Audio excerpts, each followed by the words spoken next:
Hello, जय श्री राम भाइयों। हमारे कटर का काम जहाँ तक वो पूरा ख़त्म हो गया 90% काम ख़त्म कर दिया है। फिंगर हमने बदल दिए, एक नई स्टेप बना के पूरी डाल दिए। मोटर के बुश वगैरह भी डाल दिए। ये पुराना बुश हमने निकाला था इसका,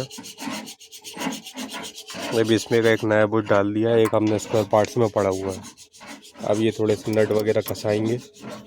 इसमें तेल जाएगा, डीजल या ऑयल जला हुआ अपना, उससे क्या स्मूथली चलेगी ब्लेड, पता चल जाएगा। यानी कटर का 90% काम ख़त्म हो चुका है, 10-20% बचा हुआ है। अब जिसमें से कुछ हेड है तो हम बना के इसको सही करके रख लेंगे। किसी किसी के हेड के ये बोर चले गए। इसमें 17 का क्यों दिनेश भाई, 17 का बोर जाता है, 24 का 17 का जाता है इसमें, 17 का बोर जाता है। दिनेश जी बता रहे हैं 17 का नट से ये होल चला गया है। तो इसको हम लेथ पे लेके जाएंगे कीरत वाली दुकान पे, वो उसके बोर कर देगा तो ये भी क्या काम करने लगेगा। ये हमारे पास पड़ी है स्टेप, तो हम स्टेप 2-3 स्टेप तो तैयार रखेंगे, 2 स्टेप और, कि कभी भी इमरजेंसी पड़े तो हमने अपनी स्टेप डाल दी, बेफिक्र तो रहेंगे। नई रिपीट लिया है और रिपीट पड़ी है। बड़ी रिपीट पैकेटों में बहुत कम आती है, तो हम खुली रिपीट अलग से लेके आए हैं, बड़ी वाली, मीडियम वाली, जो अपने लगती है हेड में। दिनेश भाई ने इसमें लगती है। हाँ, दिनेश भाई ने इसमें एक नई चीज़ करी है। ये हेड के साथ तो लगता है एक छोटी पत्ती और लगाई है उन्होंने, सपोर्ट पत्ती। ये आप देखेंगे, 1, ये 2, ये 3 और चौथी बो। इससे क्या होगा, ब्लेड की मजबूती, हेड की मजबूती बहुत ज़्यादा हो जाएगी। ब्लेड अपनी जो जंप लेती है चलने पे, कभी कभी वो जंप नहीं लेगी, बिल्कुल बराबर चलेगी, स्मूथ चलेगी। गाड़ी को भी काटने में मज़ा आएगा और ब्लेडों की रफ्तार तेज़ हो जाएगी। चक्कर अपने हिसाब से बढ़ा सकते हैं। स्प्रोंग बुश हमने डाल दिए हैं, स्प्रोंग कर दिए हमने पूरे। एक स्प्रोंग मुझे टेढ़ा दिख रहा है यहाँ से, ये वाला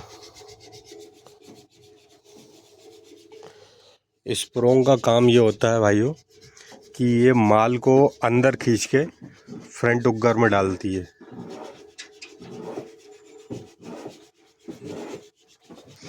तो टेन हमारे 6 रील पाइप है, 1 2 3 4 5 ये 6।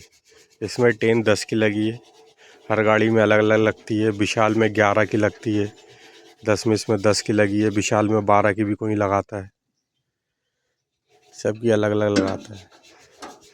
रिपेयरिंग में हमें रील के बुश भी देखने पड़ते हैं कि बुश ये चले तो नहीं गए हैं। यदि ये बुश चले गए होते हैं तो रील आड़ी टेढ़ी चलती है, रील पाइप आगे पीछे घूमते हैं, तो बाद में नट खुलने की समस्या होती है। तो रीस के बुल यदि छन गए हैं, चले गए हैं, नए बदल दो। इसमें कुछ हमने मच्छी बुश बदले, इसको मच्छी बुश बोलते हैं। सेंटर वाला स्प्रोंग बुश को, स्प्रोंग बुश भी अंदर वाला होता है सफ़ेद कलर का, मैं बताता हूँ आपको। इसको बोलते हैं मच्छी बुश। इसका क्या होता है कि स्प्रोंग इसमें बराबर चलती है तो चद्दरों में छेद नहीं होते हैं।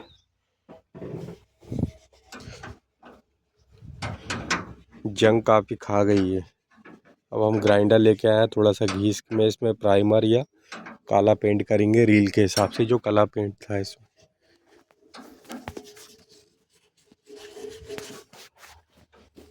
ये होती है टेन, ये है बुश, स्प्रोंग बुश कहते हैं इसको। चेन तैयार हो गई है हमारी, फीटर चेन, एक दाने वाली और एक बो।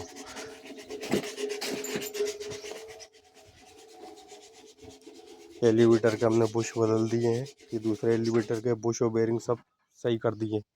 ये चेन पूरी ख़राब हो गई। ये चेन इसलिए हमने रिजेक्ट करी, ये नई चेन लेके आए हैं। और क्योंकि ये ग्रिप है, ये अपने चल गए चेन पे, चल चल के क्या छन गए, कोई कोई से ग्रिप तो फट भी गए। तो चेन इसमें बैलेंस नहीं बनाती, आड़ा आड़ा हो जाती है, आड़ी तिरछी होती रहती है। और उसके बाद इसमें ये होता है कि माल खाते खाते टूट जाती है और फंस जाती है। तो उसमें हमने अपना गाड़ी का टाइम ख़राब होता है, ब्रेकडाउन होता है। निकालने में समय लगता है, तो उतने सी समय में हमारे किसान छूट जाते हैं और दूसरे किसानों के सामने हमारा एक गलत फीलिंग भी होती है कि गाड़ी में बहुत काम है। पीछे से हमने सीट निकाल ली, 3 सीट निकली इसमें, सबसे छोटी वो दिख रही होगी, मीडियम, बड़ी, लार्ज। ये हमने स्टॉप करके ये नट भी टाइट कर लिए थे पूरी तरीके से, ज़्यादा डग नहीं है इसमें, बुश चेक कर लिया इसमें। हम होल्ड करके अब इसमें तेल मारेंगे, ग्रीस नहीं मारेंगे। ग्रीस मारने के नुकसान बहुत होते हैं कि वो जम जाता है और तेल क्या पिघल जाता है, तो तेल गर्म होके गुटका पी लेता है, तो गर्म नहीं होता गुटका, आपका मजबूती हो जाती है। ग्रीस जम हो जाता है तो स्टॉप बाकर जाम हो जाता है, धीरे चलता है। ये हमारी किश्ती है, बेड है। पहले हमें वो समस्या होती थी कि माल हमारा साफ़ नहीं आता था। माल साफ़ नहीं आता था तो फिर हमने बहुत सर्च करा, बहुत सारे फोरमैन से पूछा, फिर हमें पता चला, हमने एक गाड़ी के देखी कि उसका माल इतना साफ़ क्यों आ रहा है। वो गाड़ी थी 2007 मॉडल विशाल। उसमें हमने देखा तो जो अपनी बेड की चादर होती है वो लगी थी इसमें। हमारा क्या पहले स्लेब था, तो माल डायरेक्ट उसमें आता था अपने एलिवेटर में और माल ऊपर पहुंचा देता था, तो उसमें कुसी आती थी, माल साफ़ नहीं होता था, माल एकदम से अचानक से गिर जाता था। अब इसमें क्या होता है कि वो एक सूपे का काम करता है, तो जब वो चलता है ना तो वो झटके लेके चलता है, जिससे माल एकदम से नहीं आता, धीरे धीरे जाता है, तो माल साफ़ होते आता है और एक नंबर होता है।